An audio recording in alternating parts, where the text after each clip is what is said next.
Rishi from Boxing Guru. I'm very delighted to say I'm here with Hall of Fame trainer Freddie Roach. This is a bit of a childhood dream come true, something to tell the grandkids, so thank you very much for having us, Freddie. Thank you. And basically just want to go over a few questions about things that are going on in the gym at the moment and your thoughts on a couple of things going on in the boxing world at the moment, your thoughts.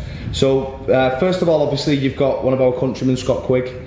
He's training in the Wildcard, ready for camp, and obviously Jesse Vargas as well. So how do you see the next fights going? How do you see the year panning out? Obviously you've got these fights out of the way. Well, you know, they both have big fights coming up, and good wins could get them title fights. So I mean, they're very close, and they're both doing very well, and training camp's going really good. And am I right in saying that Scott's now moving up to super feather? Yes, he is. And do you feel that he's going to be strong at that weight? Yeah, I think he's been suffering for too long making weight, and he's going to be a lot happier and a lot more healthy, and I think he'll be very explosive at this weight class. Also, another good bit of news, you've got an Indian superstar, Vijender Singh, Olympic bronze medalist. How did it come about that you come to train him, and what sort of potential do you think he's got and he can achieve? Yeah, Top Rank got a hold of me, and they have him, and so they asked me if I would train with him, and he's working really well, and getting ready for his first pro fight here in America. It's coming up real soon, and he's definitely a good fighter. He has experience, yes. He's 10-0 as a pro right now, and he's doing well, and we haven't got an opponent for the fight yet, but it's coming soon. So obviously we've got to talk about the big man while we're here, Manny Pacquiao. What's Manny's next move? Do you see what's he got left to offer to the sport? Well, you know, there's a lot of fights out there at 147 for him and so forth, but there's only one that I think that he's really looking for, and you know, hopefully we get that one. Yeah, I think we all know what that is at home. Wink, wink. So, who are your favourite fighters at the moment? Obviously, I think boxing's on a massive high at the minute, especially in the UK. It feels like it's just growing and growing.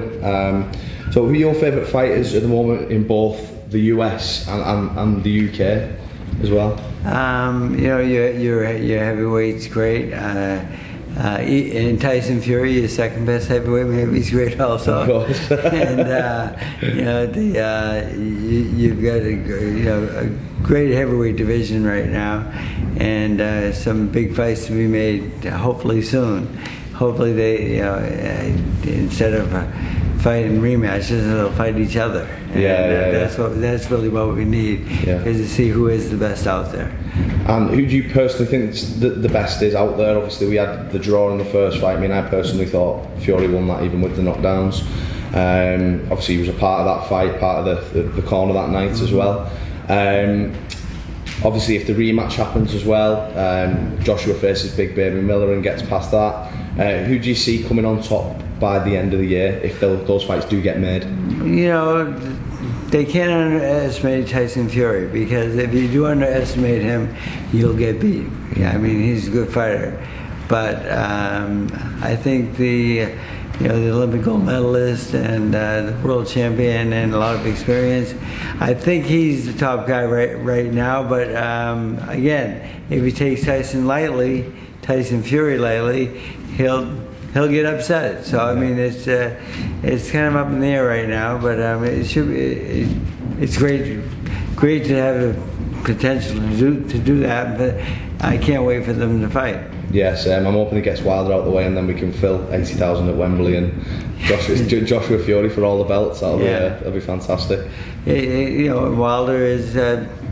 He's one of those guys. He's just a little bit dangerous. He can punch, you know. Yeah. I mean, how Tyson Fury get up from that knockdown?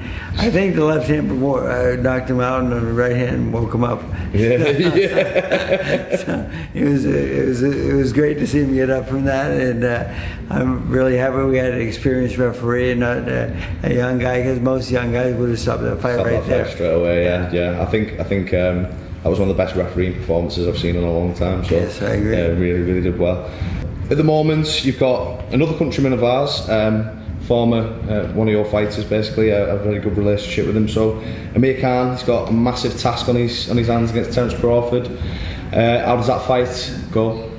You know, it's a very tough fight. You know, Amir's a great boxer, and he's at great speed, but he's just in there with a guy that can box very well also, and has great speed, and can box and can punch. And he's a big puncher, and it just it seems like every time he's doing well in fights and so forth, but as soon as he gets caught, it's over. Yeah. So I mean, he's in a very tough fight.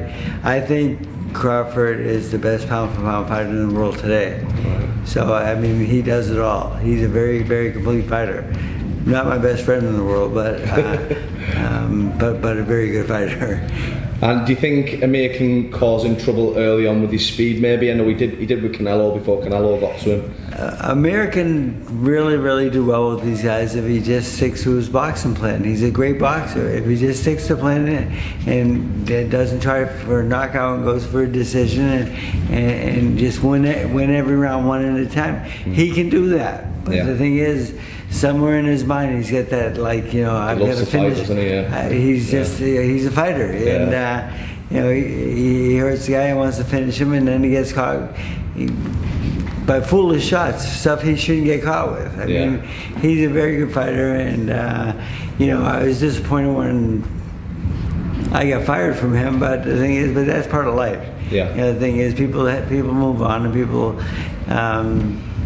That's the sport of boxing. Yeah. So it doesn't bother me that he fired me, but I just I don't really understand why, because we were getting along pretty well. Yeah, and he achieved a lot under yourself as well, didn't he? Yeah, and you know, he's great to have around, and he's, you know, very good fighter to have in his stable. Yeah. But he's somewhere else now, and I wish him the best of luck. So also we've got another big fight. I think I saw an interview with you already, giving your predictions on this, but Garcia Spence. Obviously Mikey Garcia is a brilliant fighter. He's got a massive task on his hand with a giant welterweight in Errol Spence who can punch. How does that fight go?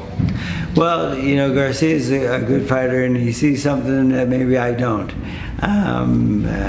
You know, Spence is, again, Spence and Crawford is like the fight I want to see, because I think they're the two best fighters in the world. And you know, Spence is really a big 47-pounder, a good puncher. I think he wins the fight, but Mikey Garcia, he's got a lot of balls taking that fight, and I take my hat off to him. He called out the best guy out there, and again, he might see something that we don't, and I'm looking forward to watching that fight. Yeah. He's determined to be great, isn't he? And it should be a great fight. Yes. Joshua Miller. I know you said you probably consider Joshua top guy in the division. How do you think that fight's going to go? Because we've spoke to a few guys since we've been out here in the States who actually think Miller's going to pull off an upset. Now I don't know if that's tribalism and they're just rooting for the hometown guy, or how do you see that fight going yourself? Do you think Big Baby Miller's dangerous enough to threaten Joshua?